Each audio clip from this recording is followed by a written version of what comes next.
मेरी आवाज आ रही है?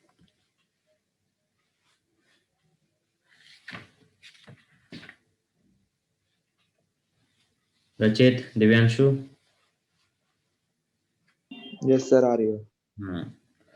तो लास्ट क्लास में हमने बाइंडिंग एनर्जी के बारे में पढ़ा था, बाइंडिंग एनर्जी का फॉर्मूला पढ़ा था। फर्स्ट क्लास में शायद न्यूक्लियर डेंसिटी का टॉपिक शायद रिकॉर्ड नहीं हुआ था, तो न्यूक्लियर डेंसिटी एक बार रिमाइंड कर ले। तो न्यूक्लियर डेंसिटी क्या है कि न्यूक्लियर साइज का जो डेंसिटी होता है, यानी कि मास अपॉन में volume, that is nuclear density. तो न्यूक्लियर डेंसिटी जब आप निकालते हो तो न्यूक्लियर डेंसिटी क्या है?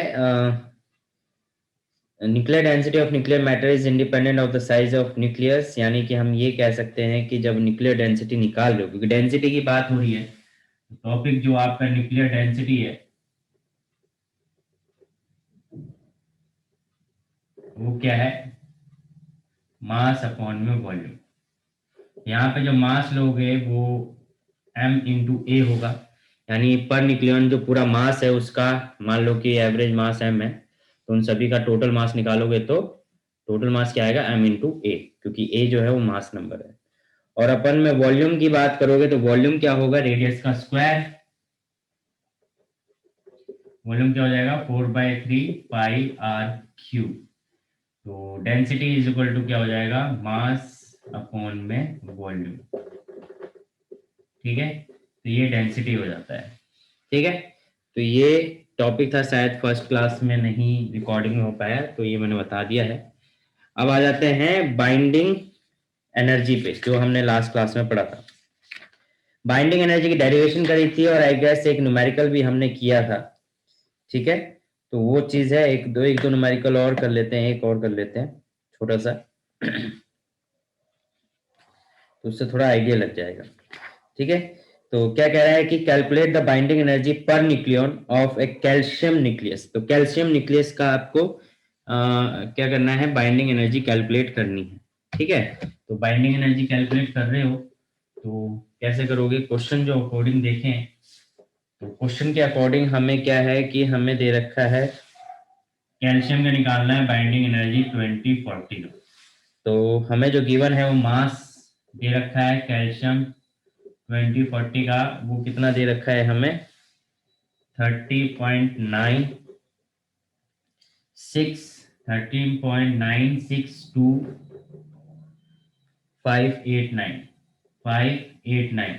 AM। ठीक है, ये वैल्यू दे रखी है। उसके बाद आपको मास ऑफ न्यूट्रॉन दे रखा है। मास ऑफ न्यूट्रॉन दे रखा है, दैट इज 1.00865 AM। फिर आपको मास ऑफ प्रोटॉन दे रखा है, गिवन है 1.00782 AM। ठीक है, तो कैल्शियम की बात हो रही है, तो अगर आपको याद हो कि हमें बाइंडिंग एनर्जी कैसे निकालते हैं, मास डिफेक्ट इनटू में, मास डिफेक्ट निकाल लो, उसको मेगा इलेक्ट्रॉन वोल्ट में निकालना है तो 931 से मल्टीप्लाई कर दो। तो डेल्टा एम कैसे निकालेंगे? पहले इंडिविजुअल की मास वैल्यू निकालो और उसको जो गिवन एक्चुअल वैल्यू है उससे उसको माइनस कर दो, तो 20। तो अगर न्यूक्लियस की बात करें तो 20 न्यूट्रॉन है, तो मास ऑफ प्रोटॉन अगर निकालें तो वो कैसे निकलेगा?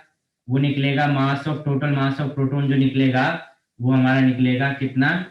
20 इंटू में 1.00782 ठीक है, ये आपका मास ऑफ प्रोटॉन निकलेगा, जो कि किसके बराबर आ जाएगा आपका? किसके बराबर आ जाएगा आपका मास ऑफ प्रोटॉन? 20 पॉइंट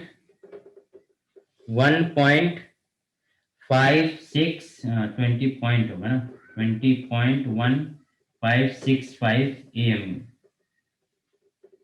ठीक है, मल्टीप्लाई करने पे इसी तरीके से मास ऑफ न्यूट्रॉन निकालोगे, तो मास ऑफ न्यूट्रॉन निकालोगे तो न्यूट्रॉन इज इक्वल टू क्या होगा आपका? अगेन 20, क्योंकि 40 में से 20 माइनस करोगे तो 20 न्यूट्रॉन बचे। तो न्यूट्रॉन का मास टोटल निकालोगे तो 20 इंटू में 1.00865, ये कितने के बराबर आएगा?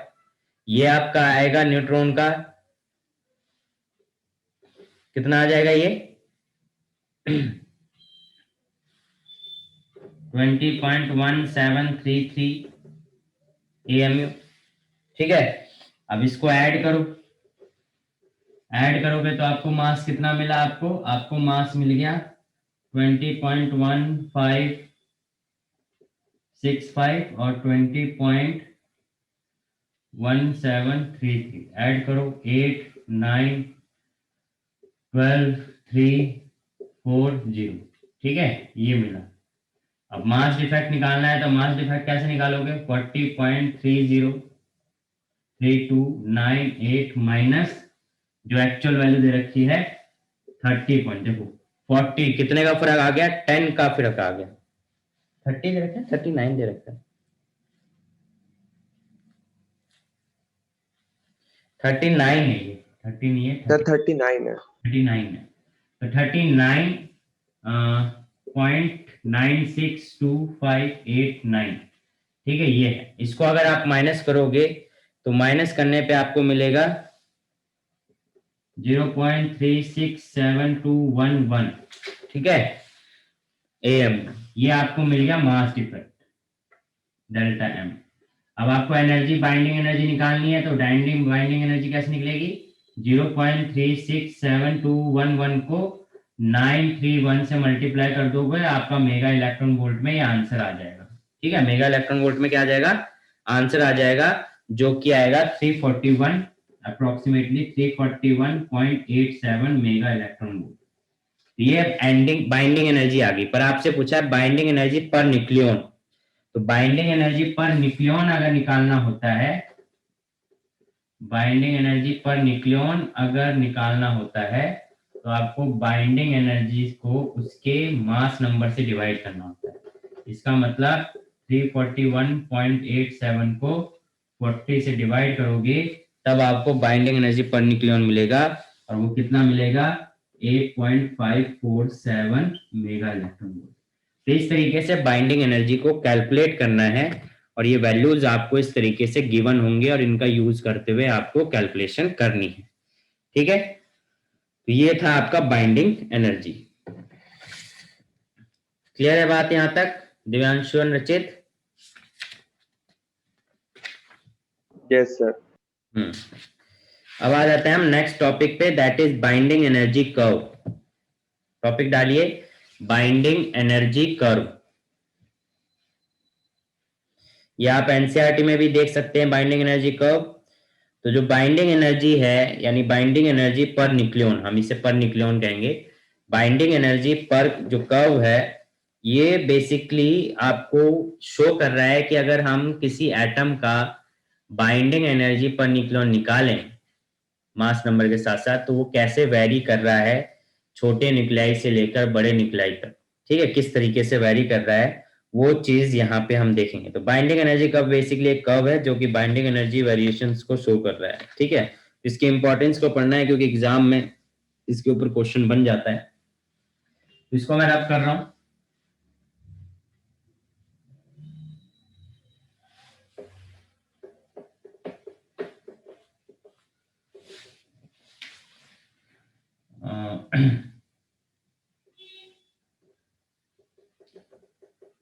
बाइंडिंग एनर्जी कर्व, तो बाइंडिंग एनर्जी कर्व है। तो बाइंडिंग एनर्जी कर्व में क्या है कि आपको बाइंडिंग एनर्जी कर्व शो करना है। ये जो है ये बाइंडिंग एनर्जी पर न्यूक्लियन को शो कर रहा है और ये मास नंबर को शो कर रहा है। तो ग्राफ कुछ इस तरीके से बनता है, इस तरीके से। ठीक है, इस तरीके से आपको कुछ ग्राफ बनता है। तो ये आपका ग्राफ है जिसमें यहाँ पे जो एटम्स हैं, न्यूक्लियाई हैं, वो छोटे एटम हैं, छोटे न्यूक्लियाई हैं, यहाँ पे बड़े न्यूक्लियाई हैं। ठीक है, तो और यहाँ पे ये जो स्टेबल न्यूक्लियाई हो गए, ये थोड़े वेरिएशंस हैं जिसमें आपसे जो होता है, क्या हो सकता है यहाँ पे, ये जो वेरिएशन होते हैं हीलियम, कार्बन और ऑक्सीजन, और नीचे वाले में होते हैं लिथियम, नाइट्रोजन एंड ऑक्सीजन। ये जो ऑक्सीजन होता है ये 16 होता है, ये ऑक्सीजन 18 होता है। ठीक है, ऊपर वाला ऑक्सीजन 16 है, नीचे वाला ऑक्सीजन 18 है। तो इस तरीके से वेरिएशन देखने को मिलता है। H2H3, फिर यहाँ पे आगे एंटीमनी, तो इस तरीके से आगे आप कर्व देख सकते हो, एनसीईआरटी में देख सकते हैं कर्व। तो अब Yes, sir. इस कर्व के बारे में पढ़ेंगे। पहले इसको बना लो, फिर हम इसके इंपॉर्टेंस यानी पॉइंट्स लिखेंगे इस कर्व के बारे में। इसको ड्रॉ कर लीजिए।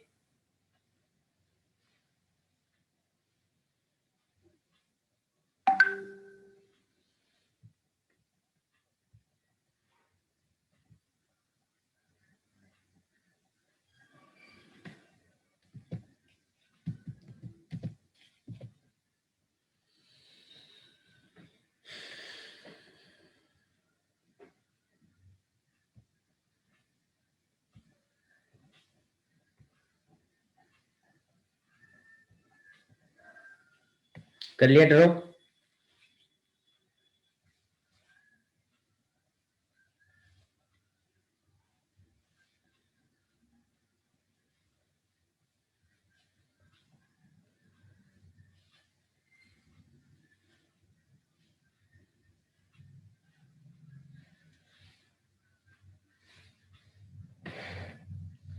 डन।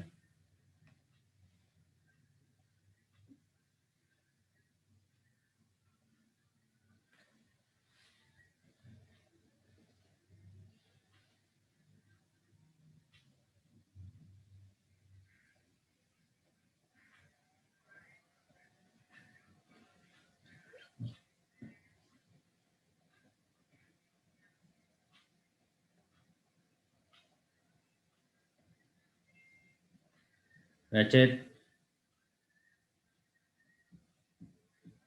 बना लिया सर। बना लिया? तो अब लिखिए जरा, इसके बारे में लिखें, बाइंडिंग एनर्जी कर्व के बारे में लिखें। The value of binding energy per nucleon, the value of binding energy per nucleon of A nucleus, binding energy per nucleon of a nucleus gives a measure of the stability, gives a measure of the stability of that nucleus, of that nucleus. The value of binding energy per nucleon of a nucleus gives a measure of the stability of that nucleus. Next line में लिखें, greater is the binding energy per nucleon, greater is the binding energy per nucleon, greater is the binding energy per nucleon drawn against binding energy per nucleon of a nucleus,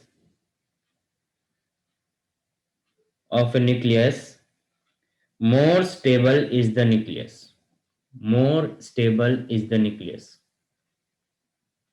Greater is the binding energy per nucleon of a nucleus, more stable is the nucleus.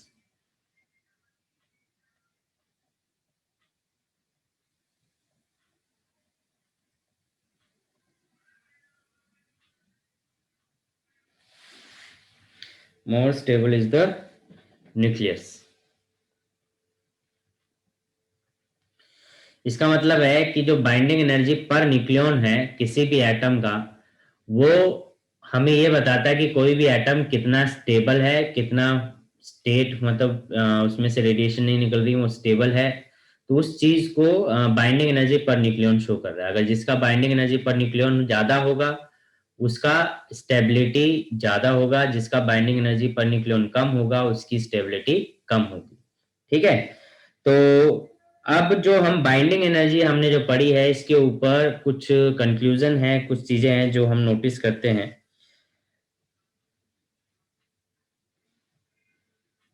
उसके बारे में हम पढ़ लेते हैं। ठीक है,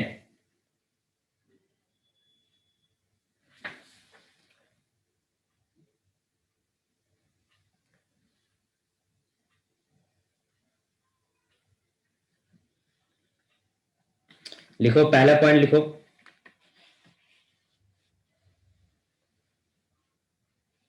first point लिखो, for binding energy curve, except for some nuclei, except for some nuclei except for some nuclei like helium, carbon, oxygen, like helium, carbon, oxygen. The value of binding energy, the values of binding energy per nucleon, the values of binding energy per nucleon lie on or near a smooth curve. The values of binding energy per nucleon lie on or near a smooth curve.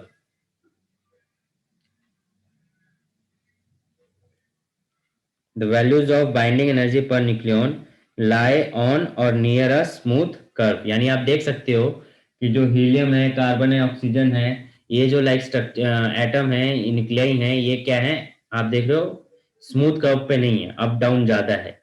बाकी जितने हैं वो सारे smooth curve पे हैं। तो पहला तो हमने ये देखा। Second point,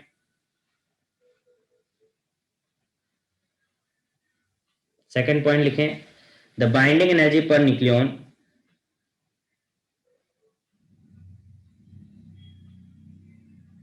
binding energy per nucleon is small for light nuclei,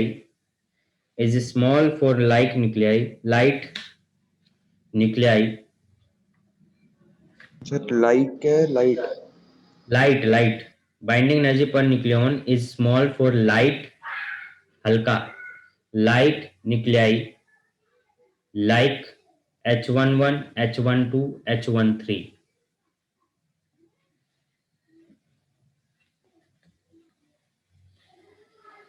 यहाँ पे क्या है, हाइड्रोजन है।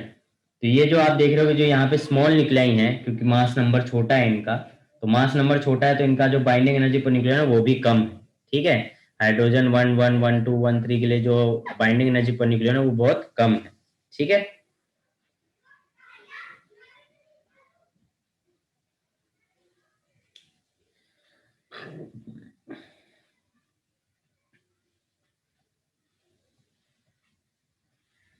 Third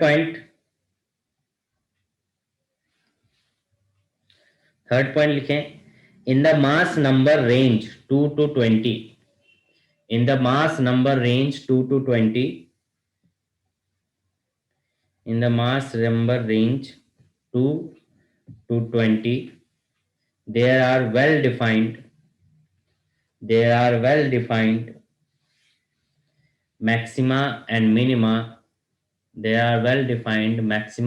minima, on the curve।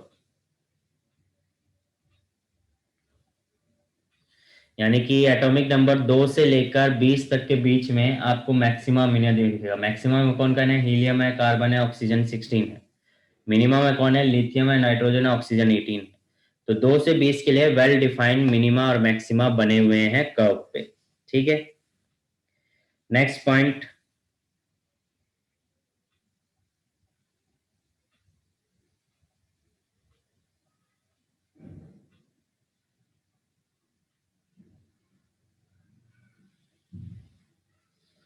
The curve, fourth point होगा आपका, the curve has a broad maximum close to,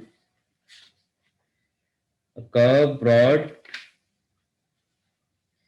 curve has a broad maximum close to the value 8.5, the curve has a broad maximum close to the values 8.5 mega electron volt per nucleon, 8.5 mega electron volt per nucleon in the mass number range, sir repeat कर दो एक बार। the curve has a broad maximum close, the curve has a broad maximum close to the value 8.5 mega electron volt per nucleon, 8.5 mega electron volt per nucleon in the mass number range from about 40 to 120, mass number range from 40 to 120.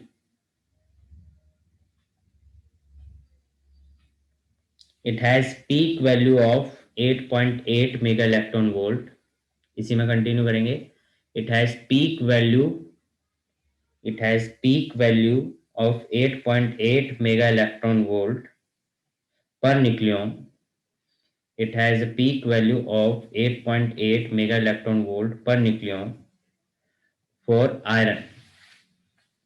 Iron मतलब Fe2656 लिख लेना. जो peak value आती है वो iron की आती है 2656. ठीक है.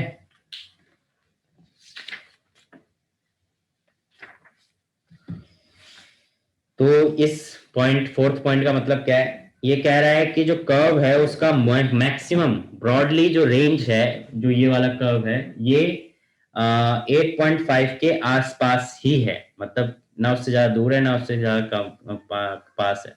हम ये कह सकते हैं 8.5 से आसपास है, यानी 8.5 से थोड़ा नीचे, 8.5 से ऊपर, उतनी रेंज है. तो इसका मैक्सिमम रेंज इसी के आसपास है, जिसमें मैक्सिमम रेंज जो गई है वो गई है 8.8 मेगा इलेक्ट्रॉन वोल्ट, वो भी आयरन की गई है. ठीक है. ये वाली पीक वैल्यू है, मैक्सिमम रेंज. उसके बाद डिक्रीज होने लगा. पहले डिक्रीज था, इंक्रीज हुआ, इंक्रीज डिक्रीज इंक्रीज हुआ, फिर डिक्रीज होने लग गया. तो ये वाला जो है मैक्सिमम रेंज है. तो इस पॉइंट का मतलब ये है. क्लियर है. यानी मैक्सिमम रेंज आपका 8.5 के आसपास है. उसके बाद किस रेंज के लिए? 20 to 120 रेंज के लिए. ठीक है. ये भी ध्यान रखना. फिफ्थ पॉइंट लिखो. As the mass number increases further, as the mass number increases further,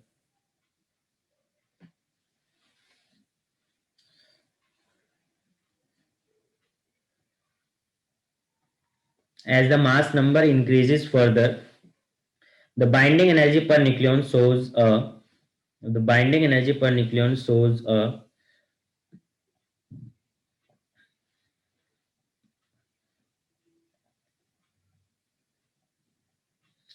binding energy per nucleon shows a gradual decrease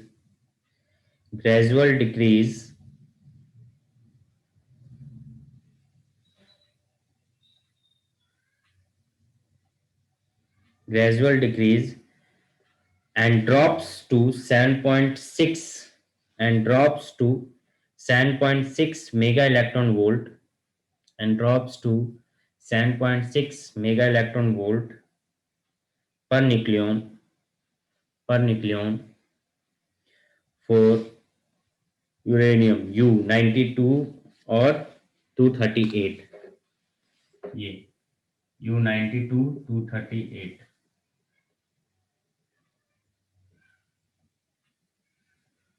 ठीक है. इसके लिए गया है मिनिमम. तो यहाँ पे क्या कह रहा है कि जैसे जैसे बाइंडिंग एनर्जी निकले, तो हम चारों जो 5 पॉइंट हमने पढ़ा, इसमें मैक्सिमम ये पढ़ा कि जो छोटे न्यूक्लियाई हैं, स्मॉल न्यूक्लियाई हैं, उनकी बाइंडिंग एनर्जी पर न्यूक्लियन बहुत कम है. फिर जैसे जैसे मास नंबर बढ़ता है, यानी कि एटम का साइज, न्यूक्लियाई का साइज बढ़ता है, तो binding energy per nucleon increase होता है. फिर आप फर्दर देखते हो 20 के आगे अगर आप देखते हो तो कुछ है तो बढ़ता है, फिर उसके बाद धीरे धीरे क्या होने लगता है, फिर दोबारा डिक्रीज होना स्टार्ट हो जाता है. तो हम यहाँ पे ये कह सकते हैं कि जो स्मॉलर न्यूक्लियाई हैं उनका बाइंडिंग एनर्जी पर न्यूक्लियन बहुत कम है. जो हैवियर न्यूक्लियाई हैं, जो हैवी न्यूक्लियस है जिनका, उनके बड़े एटम जो हो गए, उनका भी बाइंडिंग एनर्जी पर न्यूक्लियन बहुत कम है. बाइंडिंग एनर्जी पर न्यूक्लियन बहुत कम रेंज का जिनका स्टेबल है, हम ये कह सकते हैं. इससे हम ये कह सकते हैं कि जो स्टेबिलिटी है ना लोअर वाले के पास है ना हायर वाले के पास है, मिड रेंज वालों के पास स्टेबिलिटी ज्यादा है. हम ये यहाँ से कंक्लूजन निकाल सकते हैं. ठीक है. समझ गए उस यहां तक बात? कोई डाउट? दिवांशु एंड रचित.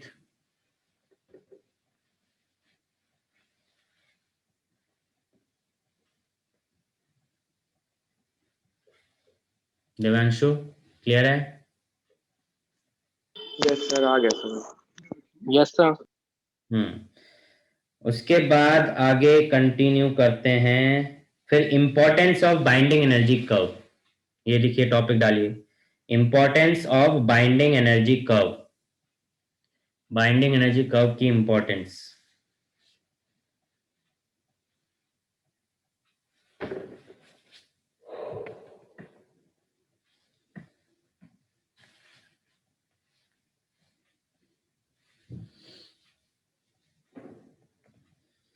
बाइंडिंग एनर्जी कर्व की इंपॉर्टेंस लिखेंगे, importance of binding energy curve.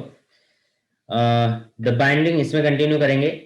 The binding energy curve can be use to explain the phenomena of, the binding energy curve can be use to explain the phenomena of nuclear fission and nuclear fusion as follows.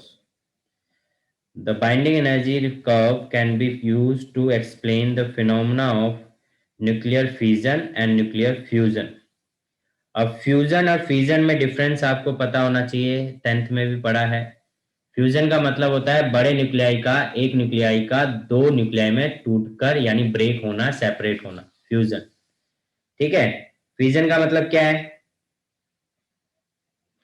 यानी कि दो छोटे nuclei का मिलके एक बड़ा atom banana, that बड़ा fusion. ठीक है। तो ये होता है फ्यूजन, ब्रेक होना, फिजन मिलना। ठीक है। तो पहला पॉइंट डालेंगे न्यूक्लियर फिजन, सॉरी उल्टा बोल दिया, आई गेस, फिजन फ्यूजन, हाँ उल्टा बोल दिया, फिजन। न्यूक्लियर फिजन क्या होता है?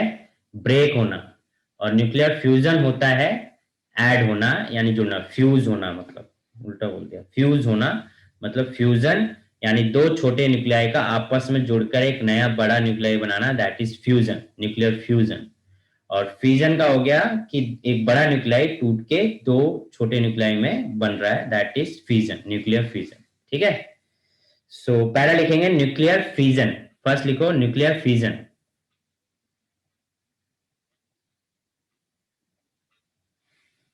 न्यूक्लियर फिजन लिखे, इसमें लिखिए, जल्दी जल्दी नोट कर लेंगे। मैंने बोला ये चैप्टर थोड़े थियोरेटिकल है, लिखने का काम होगा इसमें ज्यादा।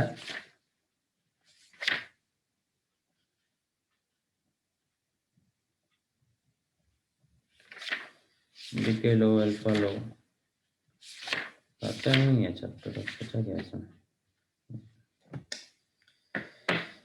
न्यूक्लियर फिजन, तो इसमें लिखे binding energy per nucleon is smaller for, binding energy per nucleon is smaller for heavier nuclei, binding energy per nucleon is smaller for heavier nuclei, heavier nuclei than the middle ones, than the middle ones.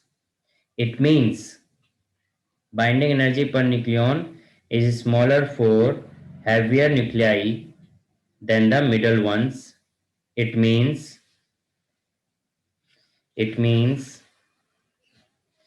heavier nuclei are less stable. Heavier nuclei are less stable.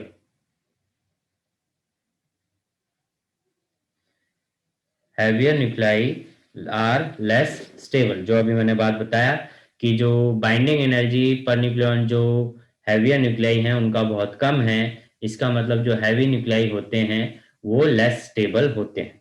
अब इसमें continue लिखेंगे, when A heavier nucleus, when A heavier nucleus splits into the lighter nuclei,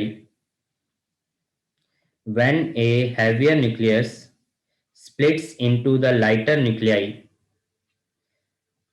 when a heavier nucleus splits into the lighter nuclei, the binding energy per nucleon, the binding energy per nucleon changes from,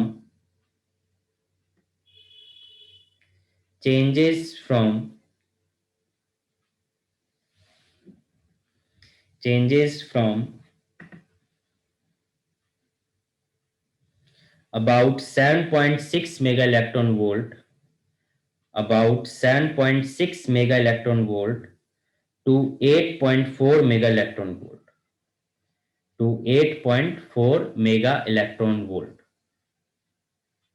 यानी कि क्या हुआ कि जब heavier nuclei split होके, break होके, टूट के एक छोटे न्यूक्लियाई में वो कन्वर्ट हुआ, तो उसका जो बाइंडिंग एनर्जी पर न्यूक्लियन है, ध्यान रखना बाइंडिंग एनर्जी और binding energy per nucleon there is difference.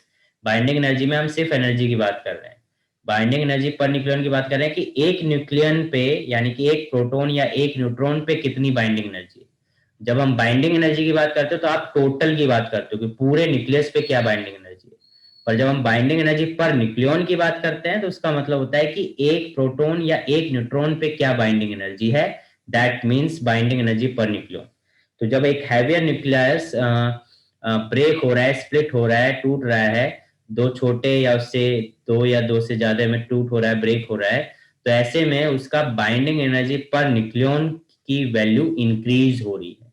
ठीक है, इसका मतलब एक प्रोटॉन पे बाइंडिंग एनर्जी या एक न्यूट्रॉन पे बाइंडिंग एनर्जी की वैल्यू इंक्रीज हो रही है, इसका मतलब उसकी स्टेबिलिटी इंक्रीज हो रही है। ठीक है, तो इसी में कंटिन्यू करते हुए लिखेंगे greater binding energy of the product nuclei, greater binding energy of the product nuclei, greater binding energy of the product nuclei results in the liberation of energy, results in the liberation of energy, results in the liberation of energy, results in the liberation of energy. This is what happens, this is what happens after full stop, this is what happens in nuclear fission, this is what happens in the nuclear fission, which is the basis of atom bomb, which is the basis of atom bomb. Atom bomb में क्या होता है, fusion होता है, break होते हैं nuclear. ठीक है, तो ये था आपका न्यूक्लियर फ्यूजन। अभी हम बात करेंगे न्यूक्लियर फ्यूजन, FU, पहले FI था, अब FU है। ठीक है, तो सेकंड पॉइंट लिखेंगे nuclear fusion, nuclear fusion second point. तो न्यूक्लियर फ्यूजन के बारे में लिखें, the binding energy per nucleon is small for, the binding energy per nucleon is small for light nuclei, the binding energy per nucleon for binding energy per nucleon is small for light nuclei. It means they are less stable. It means they are less stable. It means they are less stable.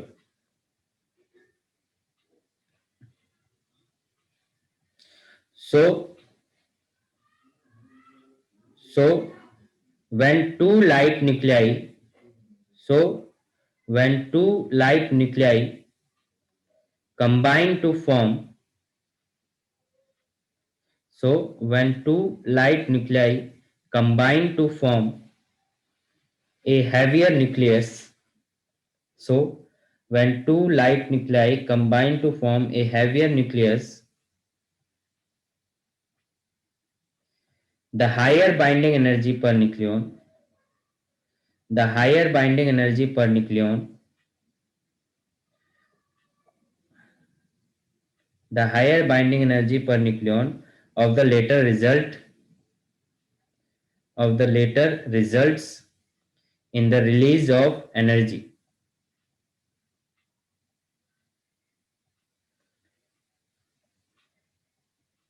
The later results in the release of energy. This is what happens in a nuclear fusion.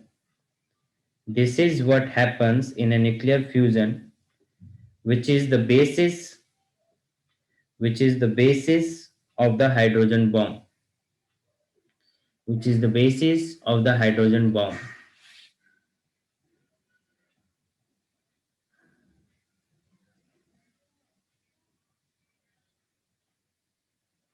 ठीक है, तो यही होता है hydrogen bomb में।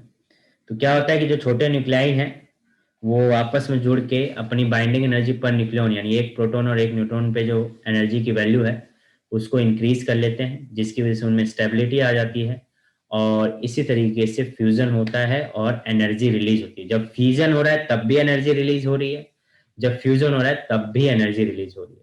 पर जब fusion होता है तो जो एनर्जी रिलीज होता है उसको हम कहते हैं फ्यूजन, यानी एटॉमिक बॉम्ब। और जब फ्यूजन होता है तब जो एनर्जी रिलीज होता है उसे हम कहते हैं फ्यूजन, यानी कि hydrogen bomb.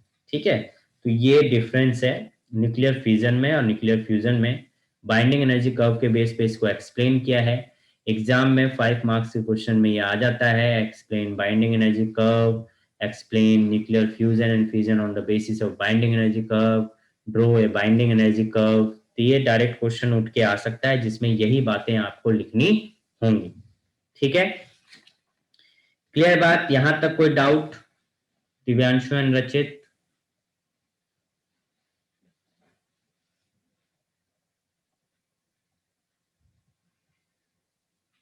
No sir.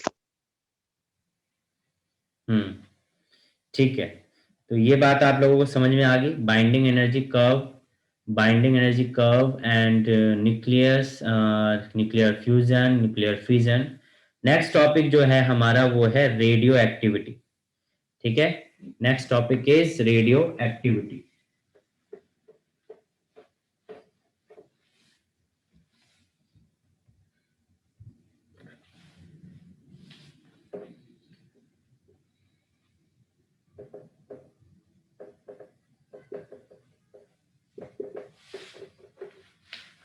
Radio activity, तो रेडियो एक्टिविटी के बारे में पढ़ेंगे अब हम, क्या होता है रेडियो एक्टिविटी, कैसे होता है। तो radio activity is the phenomena of spontaneous disintegration of the nucleus of an atom with the emission of one or more penetrating radiation like alpha particle, beta particle and gamma rays। तो radio activity एक phenomena है जिसमें कोई भी atom का nucleus अपने आप को डिसइंटीग्रेट करता है।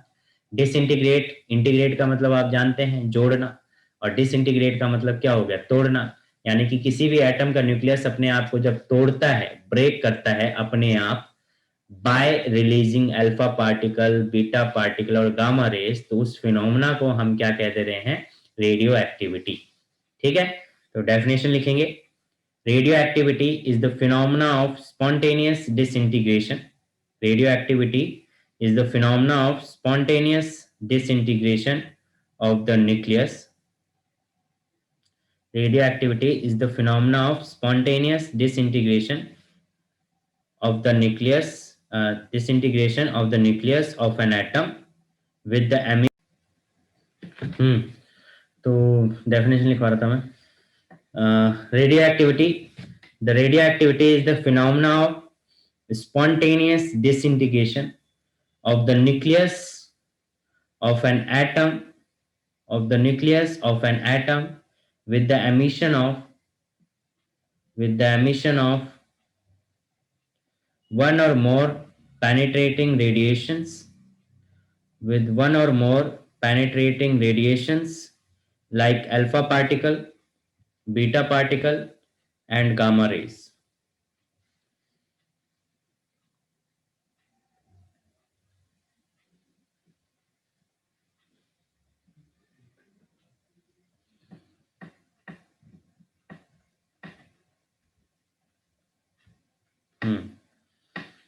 दिव्यांशु डेफिनेशन कंप्लीट करो। Radioactivity is the phenomena of spontaneous disintegration of the nucleus of an atom with the emission of one or more penetrating radiations, the emission of one or more penetrating radiations like alpha particle, beta particles और gamma rays। ठीक है, तो ये होता है radio activity.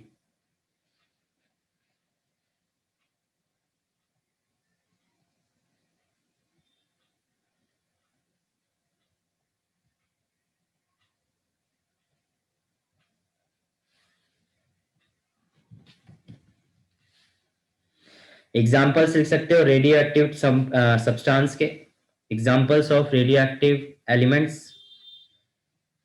लिख लीजिए। Examples of radio active elements, uranium, polonium, radium, thorium, actinium etcetera.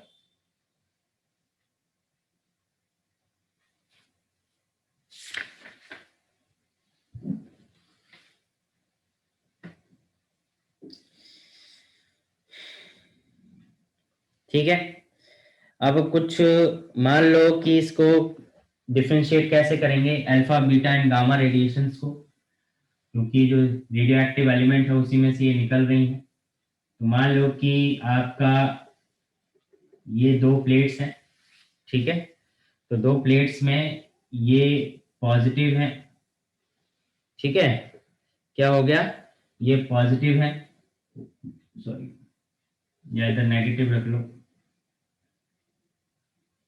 और इधर पॉजिटिव रख लो,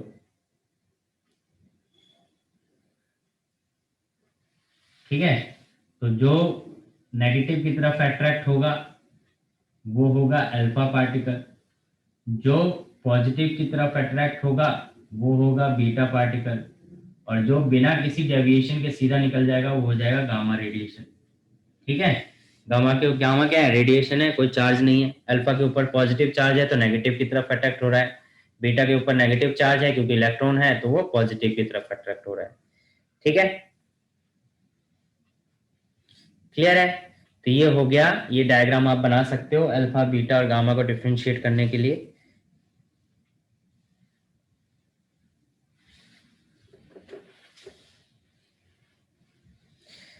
फिर हम कुछ प्रॉपर्टीज पढ़ लेते हैं alpha beta and gamma rays के लिए, बाकी तो आप जानते ही हो, थोड़ा बहुत हम बता देते हैं, थोड़ा बहुत आप पढ़ ही लोगे।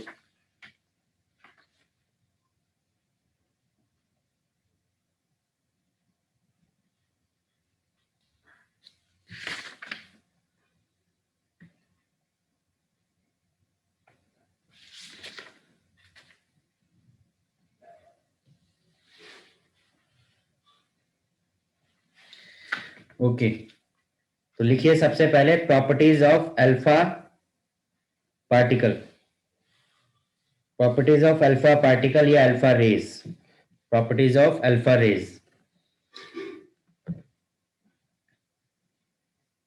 ठीक है। तो पहला पॉइंट लिखो, these are positively charge particles, these are positively charged particles. Second, they are deflected by electric and magnetic fields,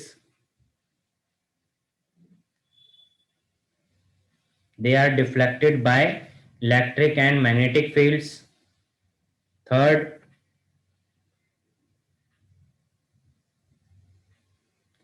their velocity is of order of, their velocity is of the order of 1 by 10th, 1 upon में 10th, their velocity is of the order of 1 by 10th,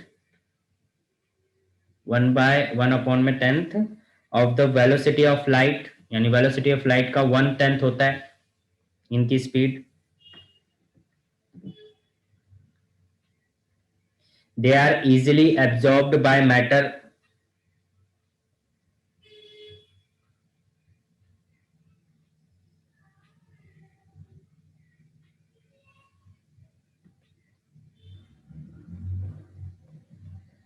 they are scattered, next point, they are scattered while passing through thin metal sheets, they are scattered while passing through thin metal sheet.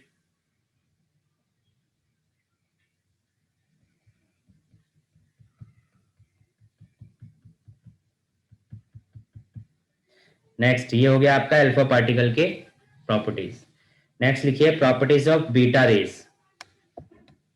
Properties of beta raise. Alpha particle generally हम किसको बोलते हैं, helium को बोलते हैं, ठीक है, helium को ही हम अल्फा पार्टिकल बोलते हैं। नेक्स्ट लिखो properties of beta raise, beta किसको बोलते हैं, इलेक्ट्रॉन्स को, इलेक्ट्रॉन्स हो गया ये न्यूक्लियर ऑरिजन जो होते हैं इलेक्ट्रॉन को। तो बीटा पार्टिकल्स की प्रॉपर्टीज में लिखो पहला point, they consist of fast moving electrons, they consist of fast moving electrons, fast moving electrons of nuclear origin, fast moving electrons of nuclear origin,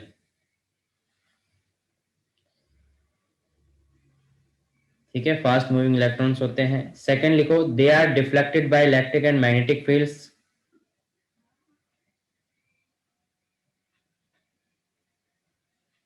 they are deflected by electric and magnetic fields,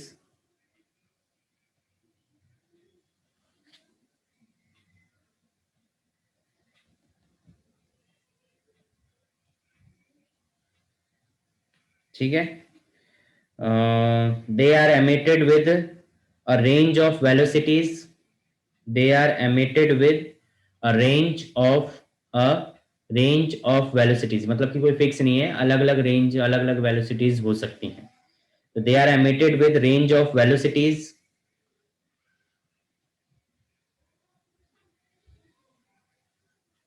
और लिख सकते हो the penetrating power of beta particles, the penetrating power of beta particles is 100 times that of alpha particles.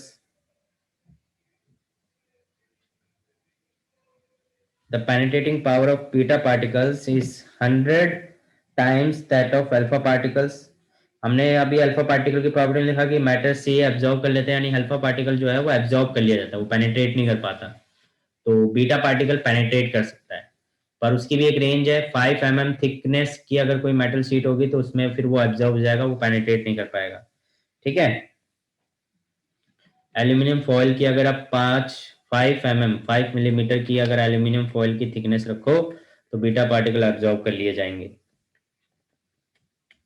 तो ये हो गया beta particle. Next लिखो properties of gamma rays, properties of gamma rays, gamma rays. इसमें लिखो they are electromagnetic waves, they are electromagnetic waves, यानी कि gamma rays क्या है, एक तरीके का इलेक्ट्रोमैग्नेटिक वेव्स हैं, which have wavelength even less than that of gamma rays, which have wavelength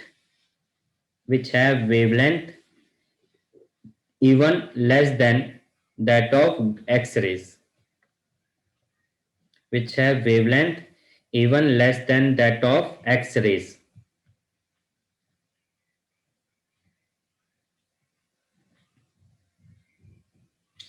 Next point, they are not deflected by electric and magnetic fields.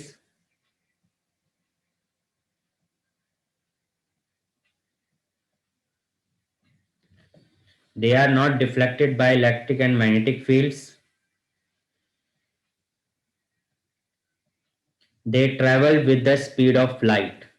Next point, they travel with the speed of light. देखो alpha particle और gamma, alpha particle और beta particle जो हैं वो speed of light से travel नहीं करते, but gamma ray speed of light से ट्रैवल कर रहा है।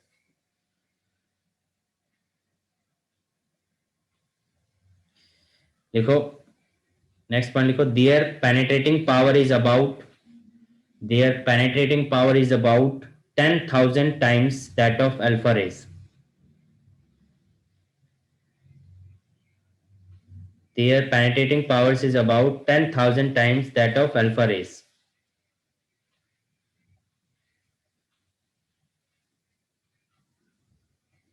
ठीक है, एक और पॉइंट लिख लो, they eject beta particle, they eject beta particles from substance, they eject beta particles from substance on which they fall, they eject beta particles from substance on which they fall, यानी जिस पे भी पड़ते हैं वहां से बीटा पार्टिकल रिलीज होते हैं। तो ये थी properties of alpha, beta and gamma rays, जो थोड़ा बहुत आपको पता होना चाहिए, मिनिमम 4 या 5 पता होने चाहिए जाके एग्जाम में लिख सको।